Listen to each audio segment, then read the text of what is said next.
دوپہر کا وقت تھا جہاں گوٹھ کی اس چوڑی اور پر رونق گلی میں موجود اس چھوٹے سے مکان میں اس وقت صرف علی صاحب کی آواز سنائی دے رہی تھی۔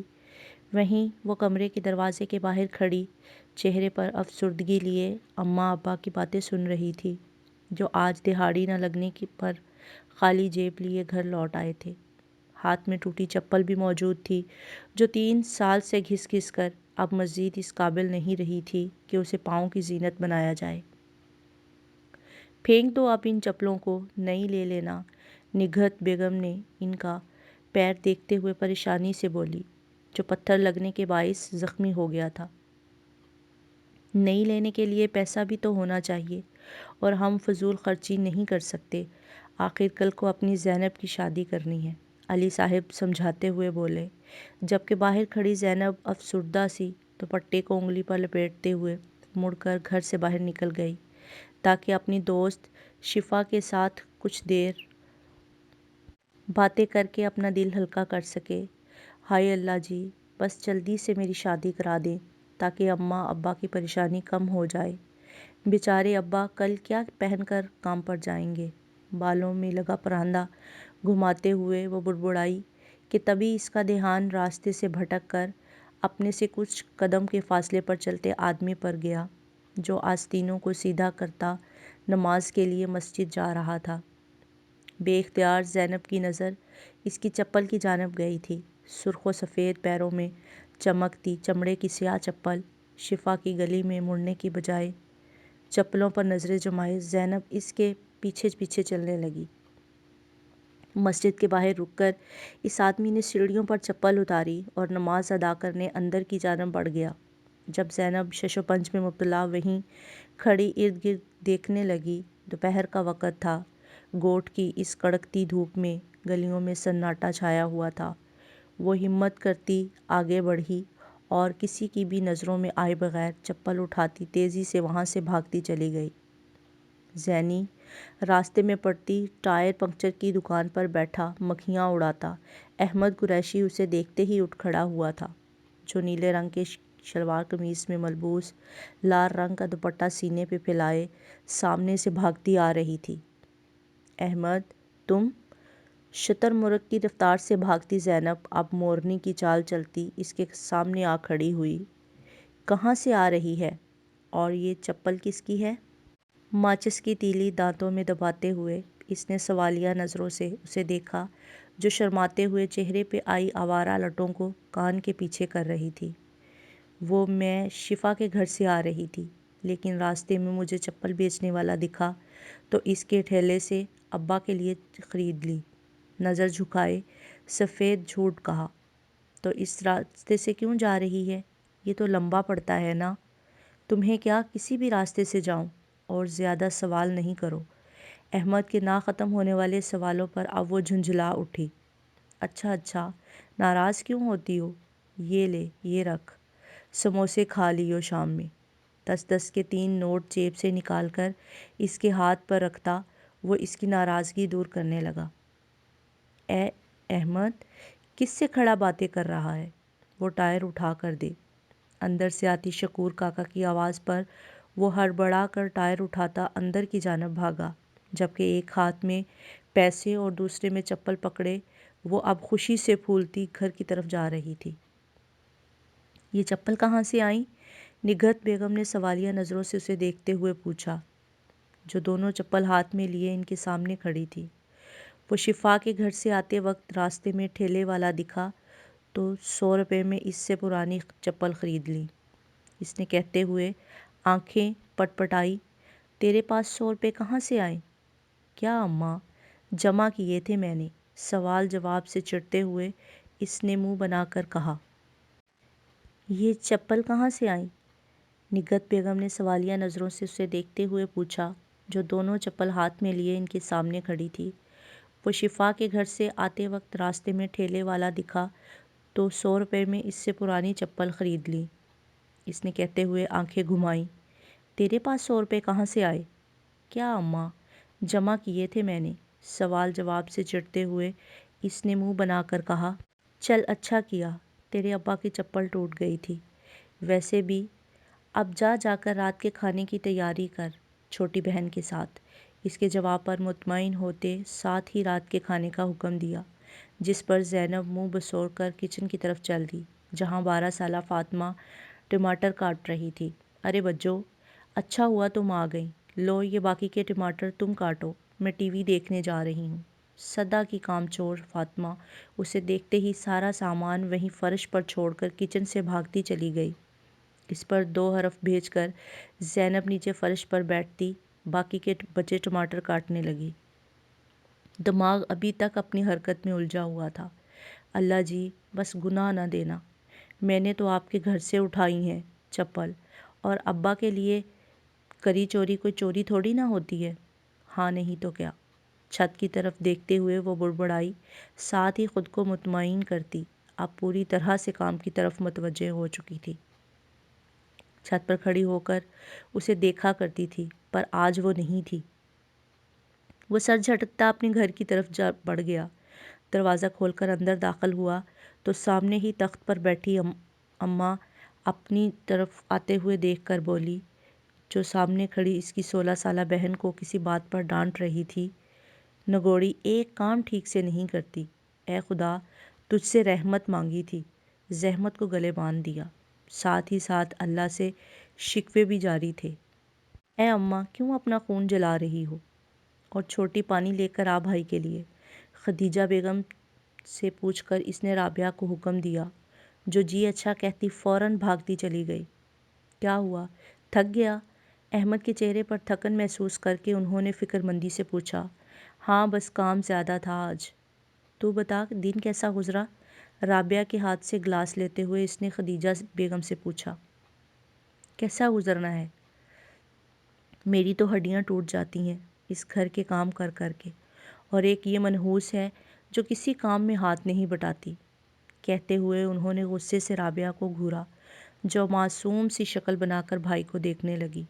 وہ جانتا تھا بیچاری پورے گھر کی صاف صفائی کرتی تھی، روٹیاں بھی وہی پکاتی تھی، پر پھر بھی ان کی ماں کو بیٹی کا کیا کام کہیں نظر ہی نہیں آتا تھا۔ اچھا چل غصہ نہیں کر، لے یہ پانی پی۔ احمد نے ماں کو ٹھنڈا کرنا چاہا، جس پر وہ اور بھی بھڑک اٹھی۔ کیا غصہ نہیں کر؟ میں نے سوچ لیا، میں کل ہی نگہت سے بات کرتی ہوں تیرے اور زینب کے رشتے کی۔ بہو آ جائے گی تو میری ذمہ داریاں بھی کچھ کم ہوں گی۔ اب کہ وہ احمد کو گھورتے ہوئے بولی، جس پر اس نے ہاتھ میں پکڑا گلاس فوراً لبوں سے لگا لیا تاکہ اپنی مسکراہٹ چھپا سکے، البتہ دل میں میٹھی میٹھی سی گدگدی ہونے لگی تھی۔ اچھا جیسے تیری مرضی، اور مجھے کھانا تو دے دے، تھکا ہارا آیا ہوں۔ اس کے کہنے کی دیر تھی کہ ایک بار پھر رابعہ کی شامت آ گئی۔ اے کمبخت، تجھے دکھ نہیں رہا بھائی آیا ہے؟ جا کر کھانا گرم کر کے لا۔ وہی لینے جا رہی ہوں۔ احمد سے گلاس لے کر رابعہ بھی غصے سے پیر پٹکتی کچن کی جانب بڑھ گئی۔ ان دونوں ماں بیٹی کا جھگڑا یوں ہی چلتے رہنا تھا۔ احمد نفی میں سر ہلاتا خود بھی ہاتھ منہ دھونے غسل خانے میں جا گھسا۔ اماں میں ذرا شفا کے گھر جا رہی ہوں، تھوڑی دیر میں آ جاؤں گی۔ جلدی جلدی تیار ہوتی وہ نگہت بیگم سے بولی، جو صحن میں چارپائی بچھائے بیٹھی آلو چھیل رہی تھی۔ صبح صبح تجھے اس سے کیا کام پڑ گیا؟ ہاتھ روک کر نگہت بیگم نے اسے مشکوک نظروں سے گھورا۔ وہ میں نے اسے اپنا دوپٹہ دیا تھا، وہی لینے جا رہی ہوں، مجھے پہننا ہے نا؟ ہڑبڑا کر جواب دیتی وہ فوراً دروازے کی جانب بڑھی، کہیں اماں اسے روک ہی نہ لے۔ گھوڑی کی گھوڑی ہو گئی ہے، مگر عقل اب بھی نہ آئی۔ زینب کو جاتا دیکھ کر وہ بڑبڑائیں اور واپس کام کی طرف متوجہ ہو گئی۔ شفا کے ساتھ وقت گزار کر اب اس کا رخ شکور کاکا کی دکان کی طرف تھا، جہاں حسب معمول احمد بیٹھا خواری کاٹ رہا تھا۔ وہ دھیرے دھیرے ہرنی کی چال چلتی اس کے سر پر جا کھڑی ہوئی۔ احمد تو یہاں کیا کر رہی ہے؟ احمد سوالیہ نظروں سے اسے دیکھتے ہوئے اٹھ کھڑا ہوا۔ وہ میں تم سے ملنے آئی تھی، اور مجھے گول گپے بھی کھانے ہیں۔ وہ ایسے شرما رہی تھی جیسے بہت بڑا کارنامہ سر انجام دیا ہو، اور اب تعریف سن کر لال ہو رہی ہو۔ دیکھ ابھی تو میں تجھے گول گپے کھلانے نہیں لے جا سکتا، شکور کاکا اپنے گھر گئے ہیں اور میں دکان کو ایسے چھوڑ کر نہیں جا سکتا، وہ سمجھانے والے انداز میں بولا۔ کون سا سونے کے زیورات کی دکان ہے جو چوری ہو جائے گی؟ چھوڑ کر نہیں جا سکتا۔ زینب نے غصے سے کہتے ہوئے آخر میں منہ بنا کر اس کی نقل اتاری۔ دیکھ زینی، میں بعد میں بھاڑ میں جاؤ تم، نہیں کھانے مجھے گول گپے، بلکہ خود خرید کے کھا لوں گی میں، ہاں نہیں تو کیا۔ اس کی بات کاٹ کر کہتی وہ غصے سے تن فن کرتی وہاں سے نکل گئی۔ احمد نے بے بسی سے اسے جاتے دیکھا اور اپنے سر پر ہاتھ پھیر کر دکان کے اندر چلا گیا۔ خدیجہ آپا، آپ آئیں نا۔ فاطمہ کے پیچھے آتی خدیجہ بیگم کو دیکھ کر نگہت بیگم فوراً اپنی جگہ سے کھڑی ہوئیں۔ اے فاطمہ، جا کر آپا کے لیے چائے پانی لے کر آ۔ خدیجہ بیگم سے مل کر انہوں نے فاطمہ کو حکم دیا، جو اس بات میں سر ہلاتی فوراً کچن میں دوڑ گئی۔ بیٹھو نا آپا، بتاؤ کیسے آنا ہوا؟ صحن میں بچھی چارپائی پر اپنے ساتھ بٹھائے اب وہ سوالیہ نظروں سے خود سے بڑی بیوہ بہن کو دیکھ رہی تھی۔ دیکھ نگہت، میں ضروری بات کرنے آئی ہوں، انہوں نے تمہید باندھی۔ ہاں ہاں، بلا جھجک کہیں آپا۔ دیکھ، مجھ بوڑھی عورت میں اتنی جان نہیں کہ گھر سنبھال سکوں، اور رابعہ بھی چھوٹی ہے، اس لیے میں چاہتی ہوں تو اب جلد از جلد زینب کی شادی احمد سے کر دے تاکہ وہ آ کر اپنا گھر سنبھالے۔ خدیجہ بیگم نے سنجیدگی سے اپنی بات نگہت بیگم کے سامنے رکھی۔ آپ کی بات ٹھیک ہے آپا، پر ابھی مجھے زینب کے ابا سے بات کرنی پڑے گی۔ ابھی تو ہم نے زینب کی جہیز کے لیے کچھ بھی ٹھیک سے تیاری نہیں کی، نگہت بیگم نے پریشانی سے کہا۔ جہیز کی فکر تو مت کر، ہمارے گھر میں جو کچھ ہے سب زینب کا ہی تو ہے، بس تو اسے رخصت کرنے کی تیاری کر، وہ فراغ دلی سے بولیں۔ ٹھیک ہے آپا، زینب کے ابا آ جائیں تو آج بات کرتی ہوں، نیم رضامندی سے کہتی اب وہ آس پڑوس کی باتوں میں مصروف ہو چکی تھی۔ گول گپے کھا کر ساتھ ساتھ احمد کو کوسنے کے بعد اس کا رخ اب گھر کی جانب تھا، جہاں یقیناً اماں غصے سے بھری اس کی شان میں قصیدے فاطمہ کو سنا رہی ہوں گی۔ وہ انہی سوچوں میں گم اب اس سڑک پار کر رہی تھی جب اس کی نظر سامنے کھڑی بلیک مرسڈیز پر پڑی، جس میں سے تقریباً 40 سال کی عمر کے لگ بھگ ایک پرکشش و سمارٹ شخصیت کا مالک وہ شخص کوٹ پینٹ پہنے باہر نکل رہا تھا۔ وہ حیرت سے اسے دیکھے گئی، خود پر کسی کی نظروں کو محسوس کر کے اس شخص نے سن گلاسز اتار کر نظریں اطراف میں گھمائی تھی۔ دونوں کی نظریں ملی اور اس شخص کے چہرے پر تبسم بکھیر گئی۔ زینب گڑبڑا کر فوراً وہاں سے نکلتی چلی گئی۔ سر، آپ بے فکر رہیں، ہسپتال کا تعمیری کام بہترین طریقے سے میری نگرانی میں ہو رہا ہے۔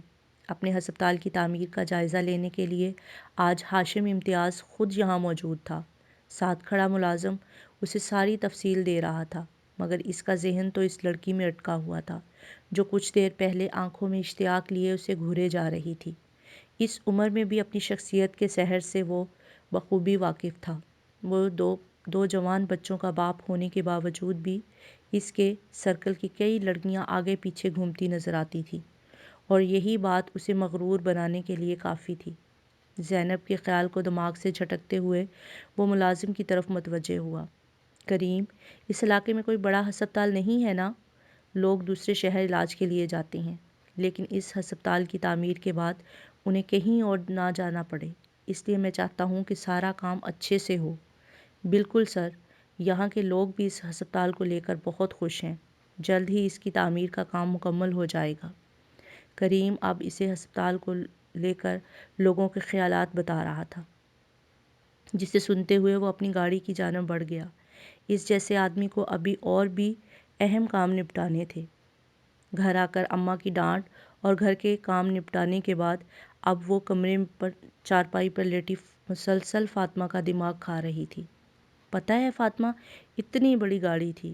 دونوں ہاتھ کھول کر زینب نے بڑی گاڑی کی تشریح کی۔ وہ آدمی، میں تجھے کیا بتاؤں، اتنا وہ تھا، وہ کیا کہتے ہیں، ہینڈسم، ہاں ہینڈسم تھا۔ اس نے دماغ پر زور دیتے ہوئے انگریزی زبان کا قتل عام کیا۔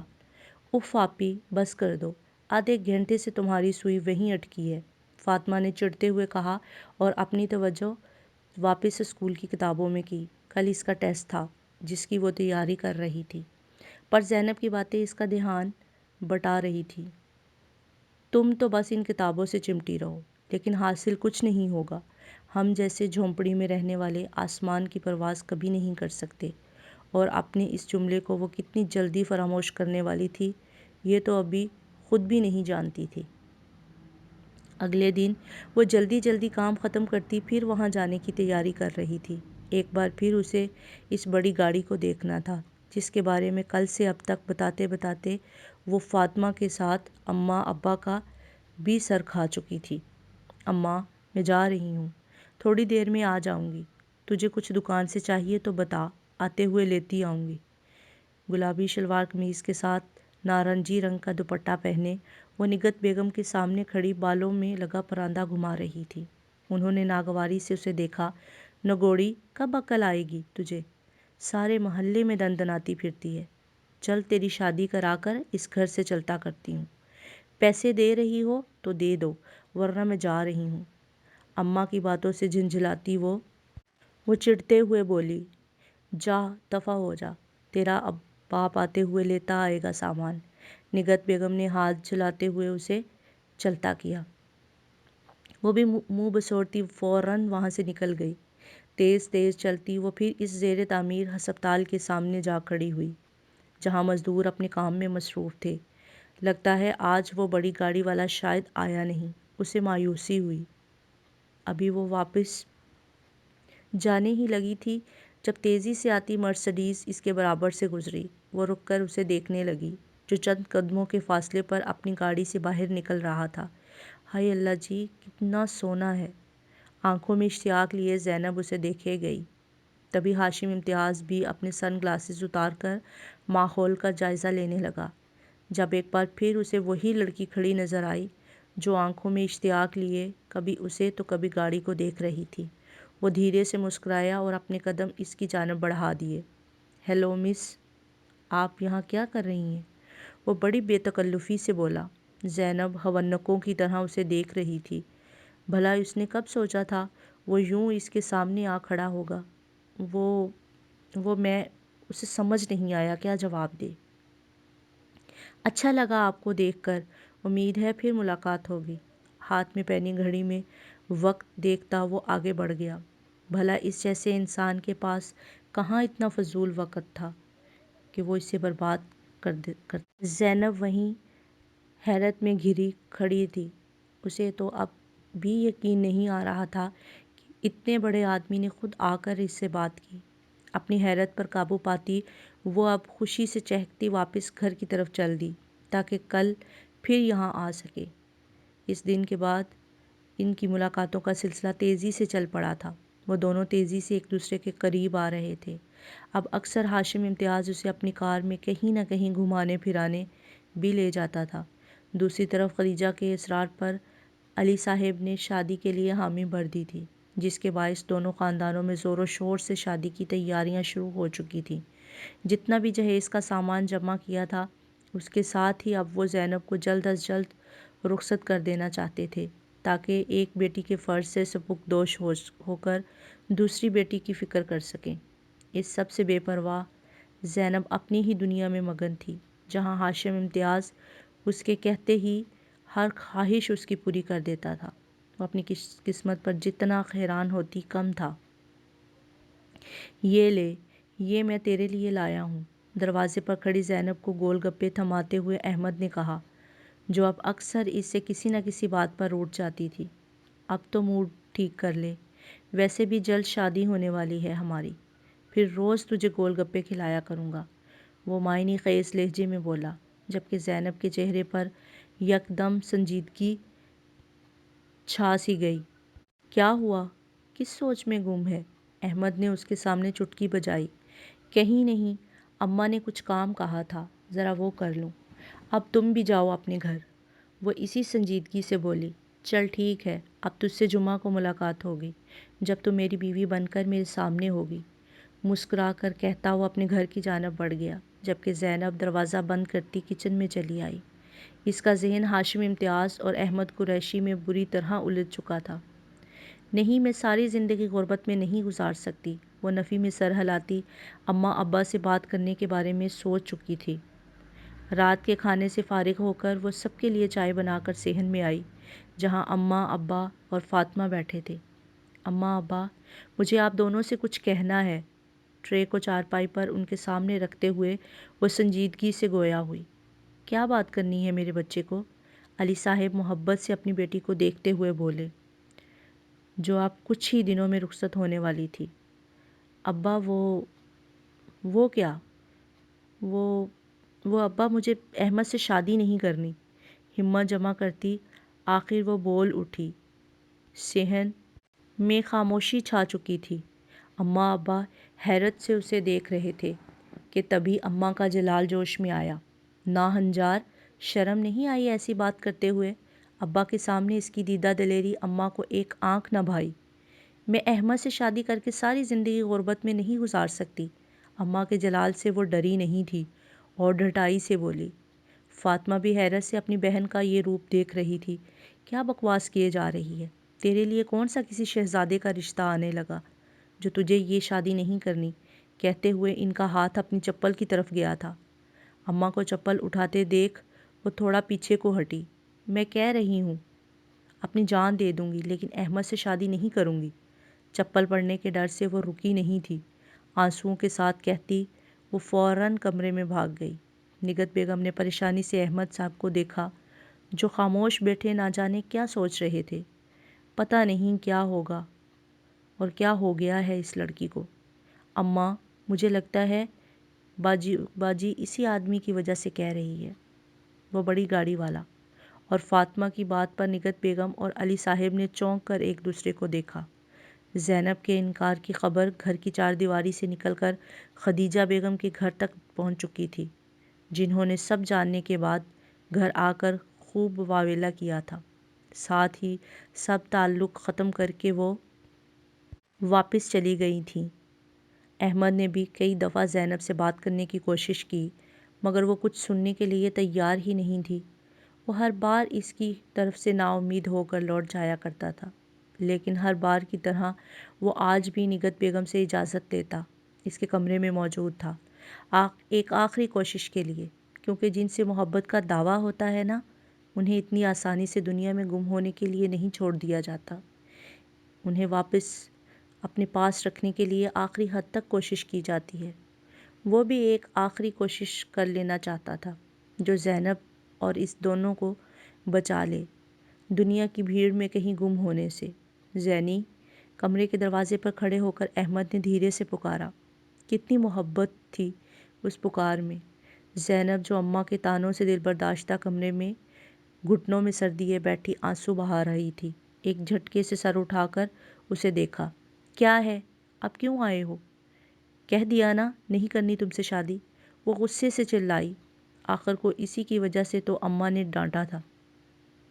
احمد دھیرے دھیرے قدم اٹھاتا اس کے قریب پہنچا اور بڑی نرمی اور توجہ سے اس کے گالوں پر بہتے آنسوؤں کو اپنے پوروں میں چننے لگا۔ یہ کیا حال بنا لیا؟ زینب نے غصے سے اس کے ہاتھ جھٹکے۔ ڈرامہ کرنے کی ضرورت نہیں ہے۔ تو اب تمہیں میری محبت ڈرامہ لگ رہی ہے؟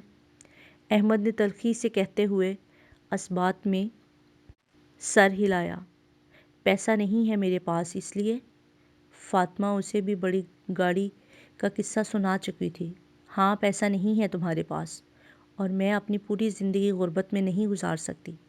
بچپن سے چھوٹی چھوٹی چیزوں کے لیے ترسے ہیں، اب کیا چاہتے ہو آگے بھی میں ایک ایک چیز کے لیے ترستی رہوں؟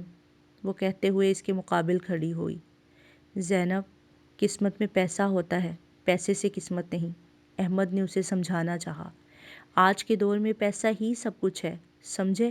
اور اب بس روز روز یہاں کے چکر لگانا بند کرو، تنگ آ چکی ہوں۔ ایک ہی بات دہراتے دہراتے بے حسی کی حد تھی کہ اسے سامنے کھڑے اس شخص کی آنکھوں میں اپنے لیے موجود محبت بھی نظر نہیں آنا بند ہو گئی تھی۔ احمد نے نفی میں سر ہلاتے ہوئے اسے دیکھا۔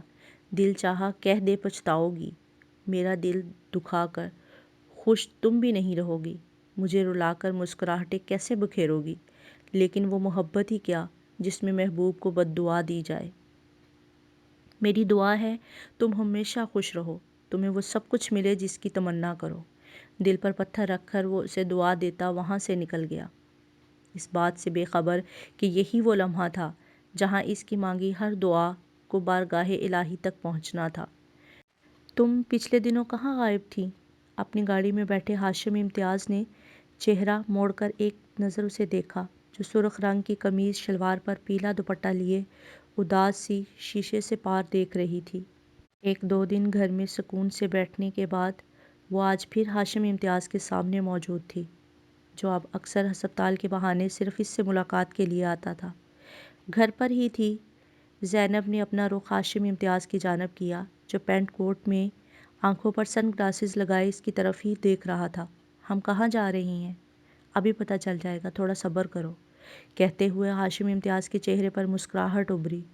تھوڑی دیر میں ہی گاڑی ایک ہوٹل کے سامنے جا کر رکی۔ آ جاؤ۔ گاڑی سے باہر نکلتے ہوئے ہاشم امتیاز نے اسے بھی اترنے کا اشارہ کیا۔ زینب حیرت سے اس شاندار ہوٹل کو دیکھ رہی تھی۔ بھلا اس سے پہلے وہ کب ایسی جگہوں پر آئی تھی؟ ہاشم امتیاز اسے اپنے ساتھ لیے اندر کی جانب بڑھا۔ ریسیپشن سے چابی لے کر وہ دونوں لفٹ کے ذریعے تیسری منزل پر پہنچے تھے۔ کوریڈور سے گزر کر ہاشم امتیاز ایک کمرے کے سامنے جا کر رکا۔ چابی لگا کر اس نے دروازہ کھولا اور زینب کو لیے اندر داخل ہو گیا۔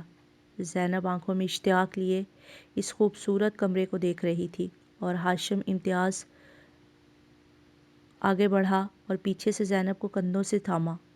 تو پھر کیا خیال ہے؟ گمبھیر لہجے میں وہ کہتا اس کی گردن پر جھکا۔ زینب، جو ابھی تک کمرے کی سجاوٹ میں کھوئی ہوئی تھی، کرنٹ کھا کر پیچھے ہٹی۔ یہ کیا کر رہی ہیں آپ؟